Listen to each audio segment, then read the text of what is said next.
Subuh tadi, saya mendapat kabar bahwa Lakers telah melakukan trade dengan Washington Wizards.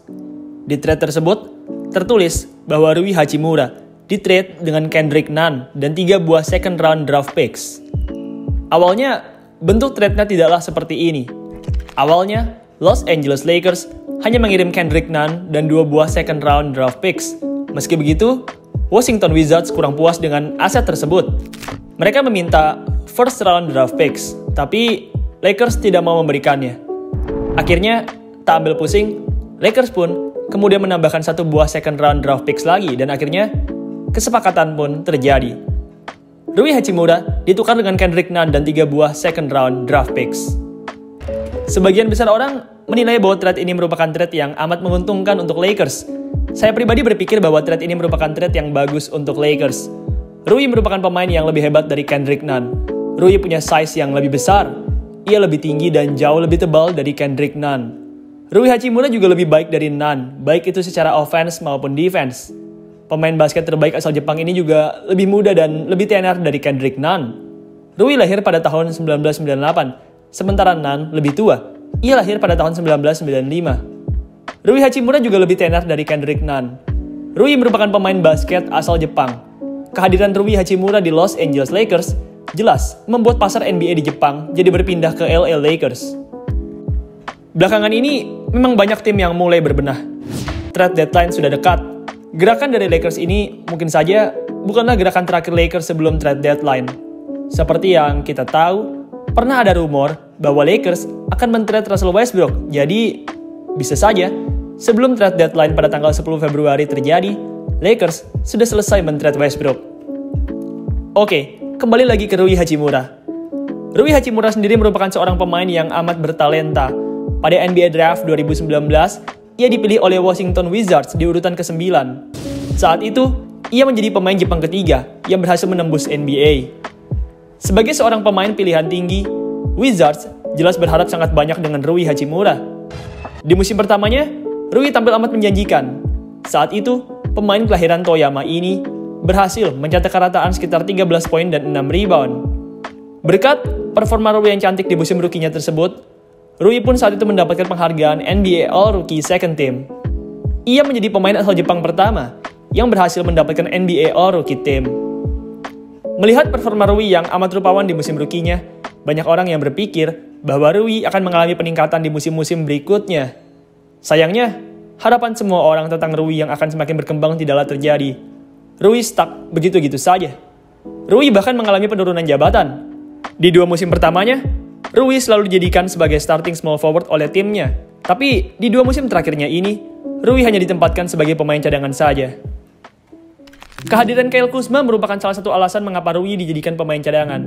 Kyle Kuzma rupanya terbukti tampil lebih apik dari Rui. Kuzma terbukti mampu memimpin Wizards ke jalan yang baik. Wizards melihat Kuzma sebagai masa depan mereka dan lambat laun, mereka pun mulai pindah haluan dari Rui Hachimura ke Kyle Kuzma. Sebenarnya, bau-bau Rui Hachimura akan di-trade sudah tercium sejak sebelum musim 2022-2023 dimulai. Pada off-season 2022, jika Wizards berniat untuk mengikat Rui, Wizards seharusnya sudah memberikan kontrak extension kepada Rui sejak Oktober, tapi Wizards malah tidak berbuat apa-apa. Mereka sepertinya sudah merencanakan untuk men-trade Rui sejak awal musim 2022-2023 ini.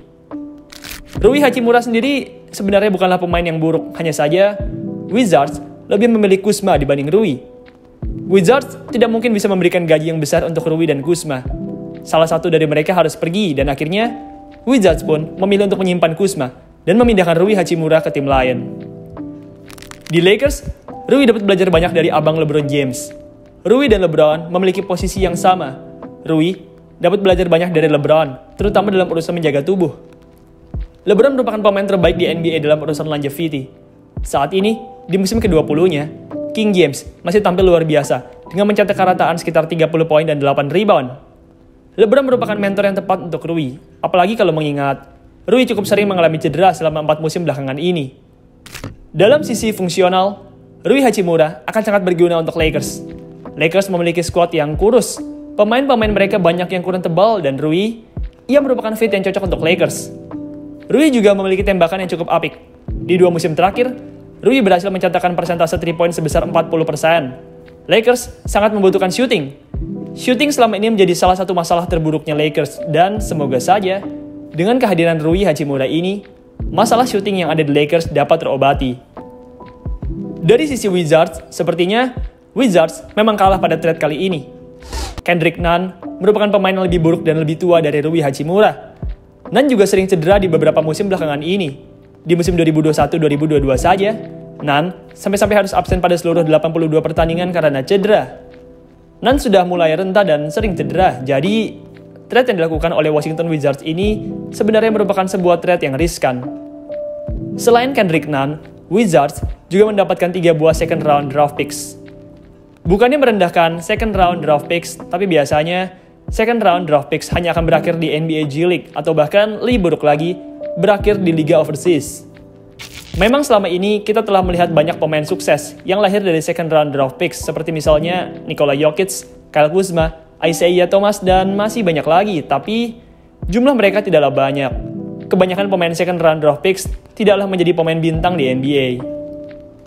Washington Wizards sendiri sepertinya memang tidak terlalu banyak dengan Nunn dan 3 second round draft picks yang mereka dapat. Mereka hanya ingin Rui keluar supaya mereka bisa memberikan gaji yang lebih untuk Kuzma. Anyway, Rui sendiri tidak peduli soal trade ini. Rui berkata, ia tidak peduli bermain untuk tim manapun. Menurutnya, selagi tim tempatnya bermain masih memperbolehkannya bermain sesuai dengan stylenya, maka Rui akan fine-fine saja soal itu. Baiklah, sekian video pada hari ini. Jangan lupa juga untuk cek kaos-kaos dari Ina Basketball. Kalian bisa mengeceknya dengan cara menekan link yang ada di kolom deskripsi. Oke guys, sekian video pada hari ini. Bagaimana pendapat kalian soal trade kali ini? Menurut kalian, siapa yang untung dan siapa yang rugi? Tulis di kolom komentar di bawah ya.